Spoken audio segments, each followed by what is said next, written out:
பேர் தெய்வானை. நான் திருநின்ற ஊர்லேருந்து வரேன். எனக்கு வலது கைப்புறத்தில் செஸ்ஸில் ஒரு கட்டி இருந்தது. அந்த கட்டியை நான் கர்த்தர்கிட்ட நான் ஜெபம் பண்ண சொல்லலாம். ஏசப்பா, நான் எந்த டாக்டர்கிட்ட நான் போய் சொல்லுவேன்? ஆம்பளை டாக்டர்கிட்ட நான் எப்படி போய் காட்டுவேன்? இயேசுவே, நான் ரொம்ப அழுது ஜெபம் பண்ணினே இருப்பேன். திடீர்னு ஆஸ்பத்திரிக்கு திருநின்ற ஒரு கவர்மெண்ட் ஆஸ்பத்திரிக்கு போக சொல்ல, எங்கள் வீட்டில் எனக்கு பணம் கட்டி என்னால் பார்க்கவே முடியாது எந்த ஆஸ்பத்திரிலையும் போயிட்டு. அதனால நான் கவர்மெண்ட் ஆஸ்பத்திரிக்கு போக சொல்ல அவங்க என்ன பண்ணாங்க, 2 நர்ஸு வந்து செக் பண்ணாங்க. என்ன செக் பண்ணிவிட்டு, நீ வந்து இந்த கட்டியை செக் பண்ணுமான்னு அந்த டாக்டர் சொன்னப்போ அவங்க செக் பண்ணிவிட்டு, டியூப் மாதிரி இருக்குது, அதை வந்து 3 நாளைக்கு மாத்திரை தர, அது சாதாரண கட்டியாக இருந்தால் கரைஞ்சிடும், அந்த கட்டி மறையிலன்னா நீங்கள் ஜெனரல் ஆஸ்பத்திரிக்கு போய் ஆப்ரேஷன் பண்ணணும்னு சொன்னாங்க. நான் என்ன பண்ணேன், அந்த 3 நாள் அந்த மாத்திரை போட்டுட்டு அப்போ நினச்சி ஜப எண்ணெய் தேய்ச்சி, நீங்கள் ஜபகோபுரத்துலேருந்து வாங்க, நான் ஜப எண்ணெய் தேய்ச்சிட்டேன். தேய்ச்சி, நீ ஏசப்பா இந்த கட்டி எனக்கு சுத்தமாக நல்லா இன்னும் ஆண்டவரே, நான் எந்த ஆஸ்பத்திரிக்கும் நான் போகக்கூடாதுன்னு வேண்டினேன். வேண்டின்னு எங்கள் அம்மா கிட்ட சொன்னேன், அம்மா எனக்கு இந்த மாதிரி இருக்குதும்மா, எனக்கு வலி இல்லை, அதனால நான் எப்படிம்மா போயிட்டு ஜாக்கெட் அவுத்து நான் எந்த டாக்டர் கிட்ட காட்டுவேன்? எனக்கு யாருமே சுகம் கொடுக்க மாட்டாங்களா? ஏசப்பா எனக்கு சுகம் கொடுக்கும், ஏசப்பா நீங்க தான் எனக்கு சுகம் கொடுக்கணும். நான் அழுது ஜெபம் பண்ணி இருக்கிறேன். நான் இந்த கட்டி வலியோடு இருக்க சொல்ல நான் வந்து இங்கே வானகர ஜபகோபுரத்துக்கு வந்தப்போ இவாஞ்சலின் சிஸ்டர் வராங்க. ஆகஸ்ட் மாதம் 2012 வரேன்னு சொன்னாங்க, வந்துருந்தாங்க. அப்போ நான் ஜபகத்துக்கு வந்தேன். அந்த ஜபத்துக்கு வர சொல்ல அவங்க கட்டி இருக்கிறவங்கெல்லாம் எங்கெங்கே கட்டி இருக்குதோ அவங்க கை வச்சுக்குங்கன்ட்டு ஜெபம் பண்ணாங்க. நானும் பாரப்பட்டு என் கண்ணீரை ஆண்டவர் காலத்தில் வச்சு, ஆண்டவரே கட்டி நல்லா ஆகணும் சொல்லிட்டு நான் ஜெபம் பண்ணேன். விடுதலை விடுதலை விடுதலை விடுதலை, எல்லா வியாதியும் தொலைந்து போகட்டும், ஒழிந்து போகட்டும், எல்லா கட்டிகளும் சுகமாகட்டும். சுவாமி தொடுமப்பா, தொடும் சுவாமி. அவள் வேதனை இப்பொழுது நீங்கட்டும்ப்பா, நீங்கட்டும் சுவாமி. நான் கொஞ்ச நேரம் கை வச்சு பார்க்குறேன். ஏசப்பா என் கட்டியும் மறைய போதா சாமின்னு நினச்சி நான் கை வச்சு பார்க்குற நேரம் என் கட்டி மறைஞ்சிது. நான் அதை நன்றாக அறிஞ்சேன். ஏசப்பா கோடான கோடி சோத்திரம். இவாஞ்சலின் சிஸ்டருக்கு ரொம்ப நன்றி. நான் எப்படி நன்றி சொல்லுவேன்? கோடான கோடி நன்றி. அவங்க வாழ்நாளெல்லாம் அவங்க குடும்பம் ஃபுல்லாக நல்ல சுகத்தோட பலத்தோட ஆரோக்கியத்தோட ஏசப்பா வைக்கணும். இப்பொழுதும் சகோதரி இவாஞ்சலின் பால் தினகரன் அவர்கள் இயேசு அழைக்கிறார் பிரார்த்தனை கூட்டம் ஒன்றில் வழங்கிய இறை செய்தி மற்றும் பிரார்த்தனையில் கலந்து கொள்ளுங்கள். நீங்களும் இறைவன் இயேசுவின் மகிமையை காண்பீர்கள். இன்றைக்கு நாம் வேதத்திலே யாக்கோபு 5:16 பார்க்கிறபடி, நீதிமான் செய்யும் ஊக்கமான வேண்டுதல் அதிக பலனுள்ளதாக இருக்கிறது என்று நாம் பார்க்கிறோம். நீதிமான்கள் ஊக்கமாக ஜெபிக்கும் பொழுது அதற்கு கட்டாயம் பதில் வருகிறது. இன்றைக்கும் உங்கள் ஜெபத்திற்கு ஆண்டவர் பதில் கொடுப்பேன் என்று ஆண்டவர் என்னிடத்திலே சொல்லியிருக்கிறார். இந்த விசுவாசத்தோடு கூட ஆண்டவரத்திலே பேசிக்கொண்டே இருப்போம். ஆண்டவர் நம்மோடு கூட பேசும் பொழுது நாமும் அவரோடு கூட பேசிக்கொண்டே இருப்போம். பிரியமானவர்களே, யோவான் 9:31 பார்க்கும் பொழுது ஆண்டவர் யாருடைய ஜெபத்தை கேட்கிறார் என்று வேதம் தெளிவாக சொல்லுகிறது. அதை வாசிக்க கேட்போமா? யோவான் 9:31. பாவிகளுக்கு தேவன் செவி கொடுக்கிறதில்லை என்று அறிந்திருக்கிறோம். ஒருவன் தேவ பக்தியுள்ளவனாய் இருந்து அவருக்கு சித்தமானதை செய்தால் அவனுக்கு செவி கொடுப்பார். யாருக்கு செவி கொடுக்கிறாரா? ஒருவன் பக்தி உள்ளவனா இருந்து தேவனுடைய சித்தத்தின்படி செய்யும் பொழுது அவனுக்கு செவி கொடுக்கிறார். ஆனால் பாவிகளுக்கோ அவர் செவி கொடுப்பது இல்லை. எனக்கு அருமையானவர்களே, ஆண்டவர் நம்மை எப்படி பயன்படுத்துகிறார் என்று நாம் பார்க்க போகிறோம். நாம் ஜெபிக்கும் பொழுது ஆண்டவர் நம்மை எப்படியாக பயன்படுத்துகிறார் என்று வேதத்திலே எபிரேயர் 1:7 நாம் பார்க்கிறோம். அதை வாசிக்க கேட்போமா? தம்முடைய தூதர்களை காற்றுகளாகவும் தம்முடைய ஊழியக்காரரை அக்கினி ஜுவாலைகளாகவும் செய்கிறார் என்று சொல்லியிருக்கிறது. தூதர்களை காற்றுகளாகவும் ஊழியக்காரரை அக்கினி ஜுவாலையாகவும் செய்கிறார் என்று வேதம் சொல்லுகிறது. நம்ம சாதாரணமானவர்கள் அல்ல. கர்த்தருடைய பரிசுத்த ஆவியை பெற்ற நாம், அவருக்கு ஊழியம் செய்கிற நாம் எப்படி இருக்கிறோமா? அக்கினி ஜுவாலைகளாக பிரகாசித்து கொண்டிருக்கிறோம். அந்த எண்ணத்தை நாம் எப்பொழுதும் மனதில் வைத்துக்கொள்வோம். சங்கீதம் 104:4 இதையே நாம் பார்க்கிறோம்.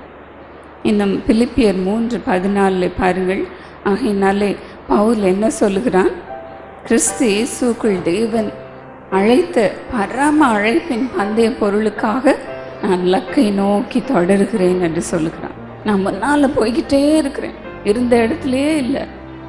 இன்னும் பரலோகத்தில் எனக்கு நல்ல கிரீடத்தை ஆண்டவர் வைத்திருக்கிறார் என்பதை மனதில் வைத்து இன்னும் அதிகமாக ஆண்டவருக்காக உழைக்கிறேன் என்று சொல்லுகிறான்.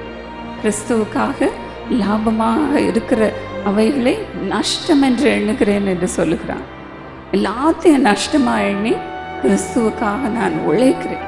அதிகமாக எல்லா அப்போஸ்தலர்களுக்கும் மேலாக நான் அதிகமாக ஜெபிக்கிறேன் என்று சொல்லுகிறான். பிரியமானவர்களே, இந்த பரிசுத்தத்தை தான் ஆண்டவர் விரும்புகிறார். என்னுடைய கணவர் அடிக்கடி சொல்லுவார்கள், 2008 ஆண்டவர் அவர்களுக்கு இந்த உலகத்தையே அவருடைய வருகைக்காக ஆயத்தம் படுத்துகிற அந்த தரிசனத்தை கொடுத்த பொழுது அவர்களுக்குள்ளாக கர்த்தருடைய ஆவி பற்றி எரிந்தது. அவர்கள் சொன்னார்கள், நாம் சாகிற வரைக்கும் கர்த்தருக்காக உழைப்போம், எதையெல்லாம் செய்ய முடியுமோ அதையெல்லாம் செய்வோம் என்று சொல்வார்கள். இன்று வரைக்கும் அப்படித்தான் உழைத்து வருகிறார்கள்.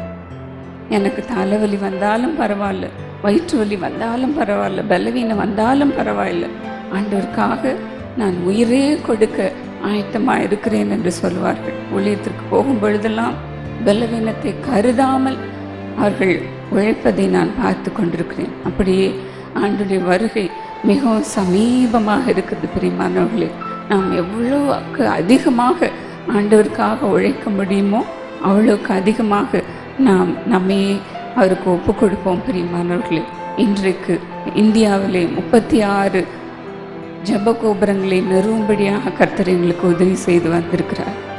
உலகத்திலே 10 ஜப கோபுரங்களை ஸ்தாபிக்கும்படியாக கர்த்தர் எங்களுக்கு உதவி செய்திருக்கிறார். போன வருஷம் டிசம்பர் 31 சரியாக ஜெருசலேமிலே ஜப கோபுரத்தை, அந்த கட்டிடத்தை வாங்கும்படியான கிருபை ஆண்டவர் செய்திருக்கிறார்.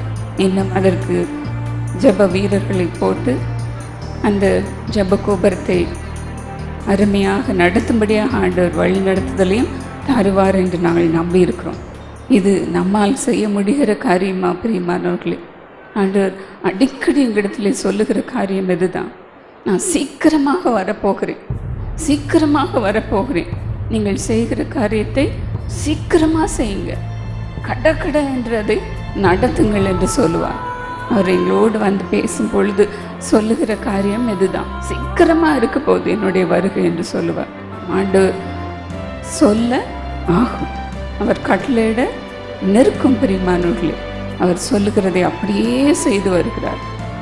எருசலேமிலே சமாதானம் வரும்பொழுது கர்த்தருடைய வருகை இருக்கும் என்று நம் வேதத்திலே பார்க்கிறோம்.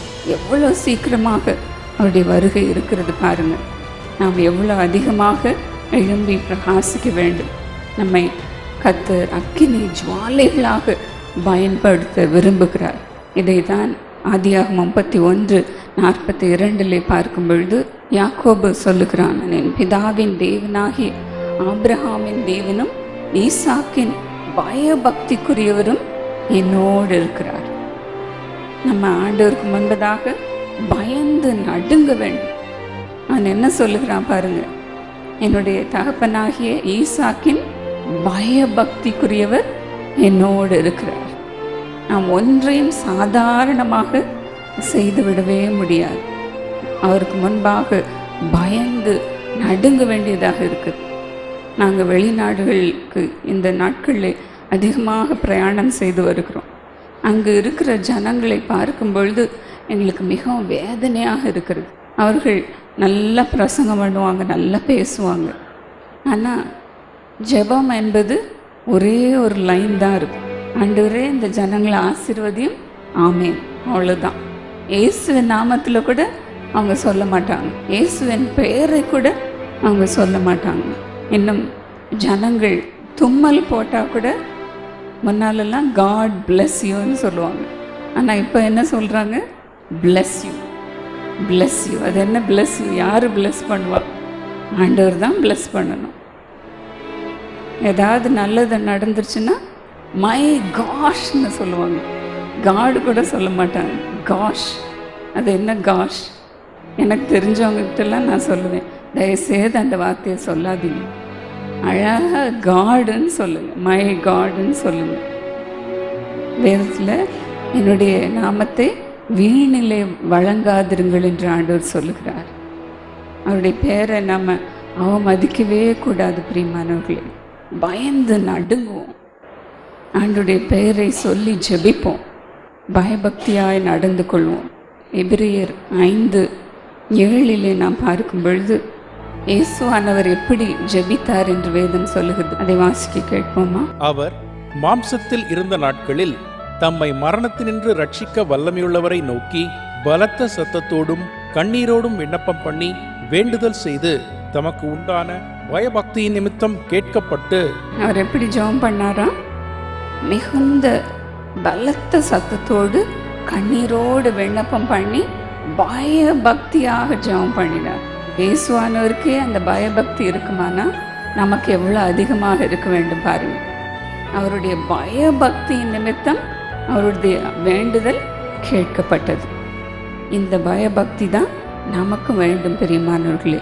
வெளிப்படுத்தல் 11:13 24 மூப்பர்களும் தங்களுடைய சிங்காசனத்திலிருந்து இறங்கி முழங்கால் படிட்டு கர்த்தரை எப்படி தொழுது கொண்டாங்களாம். அந்நேரத்திலே பூமி மிகவும் அதிர்ந்தது. உடனே அந்த நகரத்தில் 10 இடிந்து விழுந்தது. மனுஷரில் 7000 பேர் பூமி அதிர்ச்சியினால் அழிந்தார்கள்.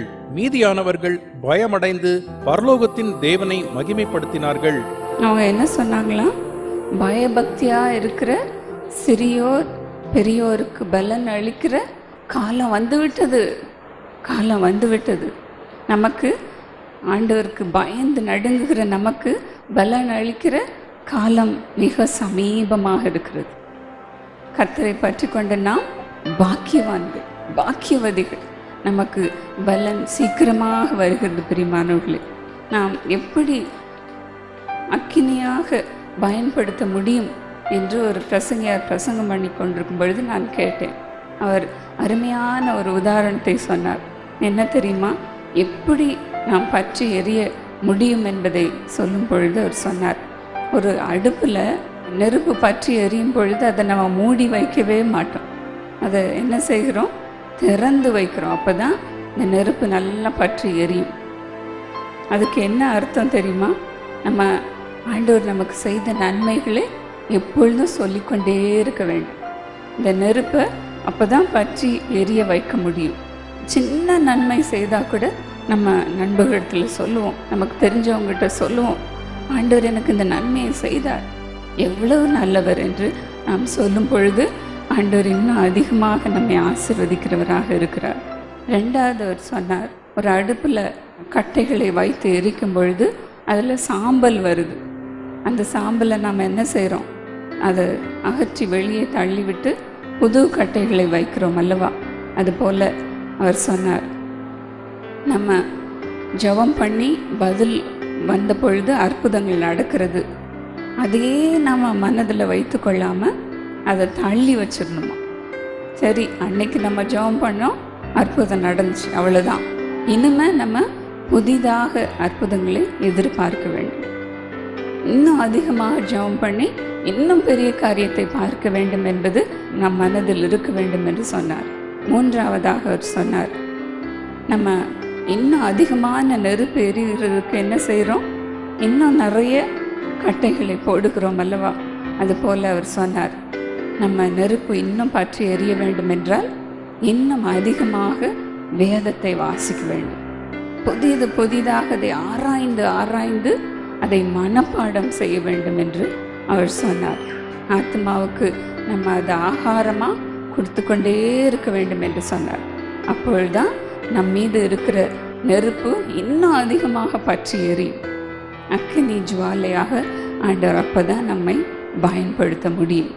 எனக்கு அருமையானவர்களே, அநேக சகோதரிகள் என்னிடத்துல வந்து கேட்பாங்க, நான் இன்னும் ஆண்டவருக்குள்ளே நெருங்கி வரணும், இன்னும் அபிஷேகம் பெறணும், அதற்கு நான் என்ன செய்ய வேண்டும் என்று. அதற்கு ஒரே வழி என்ன? வேதத்தை வாசிப்பது தான். ஒவ்வொரு வசனமும் தீர்க்க தரிசன வசனமாக இருக்கிறது என்று நாம் வேதத்திலே பார்க்கிறோம். பரிசுத்தவான்கள் மூலமாக அது எழுதப்பட்டிருக்கிறது என்று. வேத வசனம் ஆத்மாவை உயிர்ப்பிக்கிறதாக இருக்கிறது என்று நாம் பார்க்கிறோம். அது தேனிலும் தேன் கோட்டிலிருந்து ஒழுகும் தெளி தேனிலும் மதுரமாக இருக்கிறது என்று இயேசுவானவர் சொல்லியிருக்கிறார். நான் சொல்லுகிற ஒவ்வொரு வசனமும் ஆவியும் ஜீவனும் உள்ளதாக இருக்கிறது என்று ஆண்டவர் சொல்லியிருக்கிறார். நாம் பயந்து நடுங்குவதற்கு முதல் காரியத்தை நாம் செய்ய வேண்டியது வேதத்தை வாசிப்பது தான். நான் திருமணமாகி வந்த பொழுது வேத வசனத்தை அவ்வளோ கருத்தை வாசிக்க மாட்டேன். ஆனால் என்னுடைய கணவரின் பெற்றோர் வாசிப்பதை நான் பார்த்துருக்குறேன். இந்த வேத பகுதிகளில் கையை வச்சு வச்சு ஜெபம் பண்ணி வாசிப்பாங்க. ஆண்டவரே, நான் இன்னைக்கு வேத வார்த்தையை வாசிக்க போகிறேன், இது அப்படியே எனக்கு புரிய வேண்டும், இந்த வசனம் என்னோடு கூட பேச வேண்டும் என்று சொல்லி ஜெபித்து வாசிப்பார்கள். அது அதிகமாக அவர்களை ஆசீர்வதித்திருப்பதையும் நான் பார்த்து வந்தேன். அதே போல் இன்றைக்கும் நானும் செய்து வருகிறேன். ஆண்டவரே அதிகமாக பயன்படுத்தி வருகிறார். இதே காரியத்தை உங்களுக்கும் செய்வார் பிரியமானவர்களே. அப்படிதான் யோவானை ஆண்டவர் பயன்படுத்தினார். யோவான் 5:35 பார்க்கும் பொழுது வேதம் சொல்லுகிறது, அவன் எரிந்து பிரகாசிக்கிற விளக்காக இருந்தான் என்று வேதம் சொல்லுகிறது.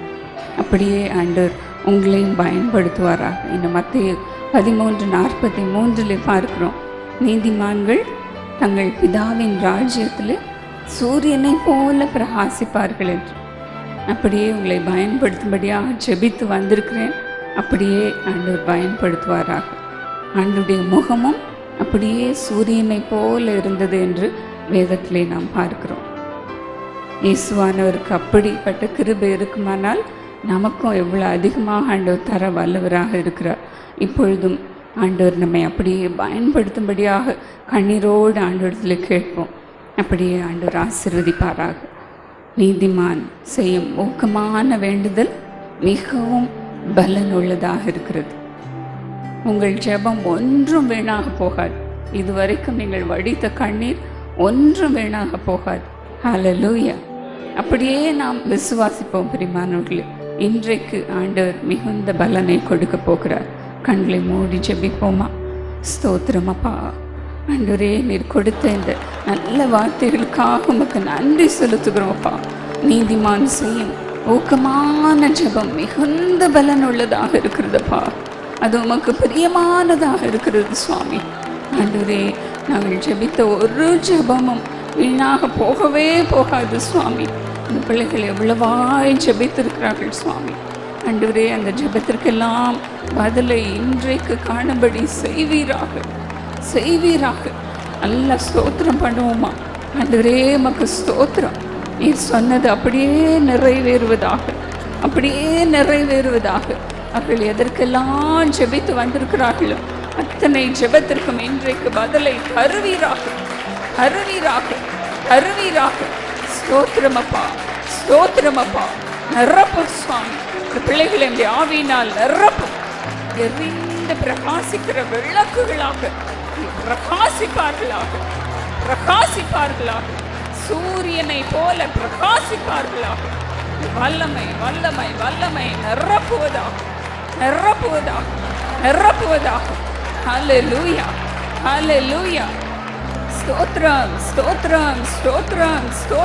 ஸ்தோத்திரம்.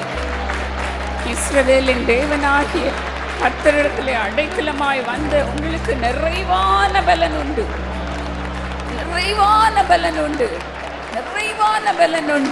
அதற்காகவே நாம் காத்திருக்கிறோம் அல்லவா? கர்த்தர் உங்களுக்காக கிரீடத்தை செய்து வைத்திருக்கிறார். வாசஸ்தலங்களை செய்து வைத்திருக்கிறார். எவ்வளவு பாக்கியம் பெற்றோர்கள். அதற்காக ஆண்டவரை ஸ்தோத்திரிப்போம் பிரியமானவர்களே. ஸ்தோத்திரம் அப்பா. Thank you Jesus. Thank you Lord father. ஆண்டவரே, அப்படியே ஒவ்வொருவரையும் பயன்படுத்துவீரா. உலகமெல்லாம் கொண்டு சென்று அவர்களை பயன்படுத்தும் சுவாமி. ஒவ்வொரு ஜபமும் அற்புதங்களை கொண்டு வருகிறதாக இருக்கட்டும் சுவாமி. அதிசயங்களை செய்கிறதாக இருக்கட்டும்ப்பா. மிகுந்த பலன் கொடுக்கிறதாக இருக்கட்டும் சுவாமி. அவர்களை உற்சாகப்படுத்துவீராக. இந்த வருஷத்திலே ஆண்டவரே ஆசீர்வாதங்களை பார்க்கட்டும் சுவாமி. நிறைவேறாத ஆசைகள் எல்லாம் நிறைவேறட்டும் சுவாமி. நிறைவேறட்டும்பா, நிறைவேறட்டும். நன்மையும் கிருபையும் அவர்களை தொடர்ந்து வந்து கொண்டே இருக்கட்டும் சுவாமி. வந்து கொண்டே இருக்கட்டும். வெள்ளியும் பொண்ணும் உம்முடையதப்பா. அத்தனை உமது பிள்ளைகளுக்கு கொடுப்பீராக, கொடுப்பீராக. ஒருவராவது குறைந்து போகக்கூடாது சுவாமி. ஆசீர்வாதத்தை அனுபவிக்கட்டும், ஆசீர்வாதத்தை அனுபவிக்கட்டும் சுவாமி. ஒன்றிலும் குறைவு இருக்கக்கூடாது. சரீரத்திலேயோ வாழ்க்கையிலே ஒரு குறையும் வரக்கூடாது சுவாமி. அவர்கள் எதையெல்லாம் விரும்பி கேட்டார்களோ அதையெல்லாம் இன்றைக்கு தருவீராக, இன்றைக்கு தருவீராக. ஆசீர்வாதங்கள் அவர்கள் மீது இறங்குவதாக, இறங்குவதாக, இறங்குவதாக, இறங்குவதாக. Thank you Jesus, thank you Jesus, thank you Jesus. அதை நாங்கள் பெற்றுக்கொண்டோம் என்று விசுவாசிக்கிறோம்ப்பா. இன்றைக்கு நாங்கள் பெற்றுக்கொண்டோம், பெற்றுக்கொண்டோம். கரத்திலிருந்து பெற்றுக்கொண்டோம். Thank you Jesus, thank you Jesus, thank you Jesus. குழந்தையை பெற்றுக்கொண்டோம், வீட்டை பெற்றுக்கொண்டோம், வேலையை பெற்றுக்கொண்டோம், துணையை பெற்றுக்கொண்டோம். Thank you Lord. ஆண்டவரே, கிடைக்காத ஒவ்வொன்றையும் இந்த பிள்ளைகளுக்கு கிடைக்க செய்வீராக.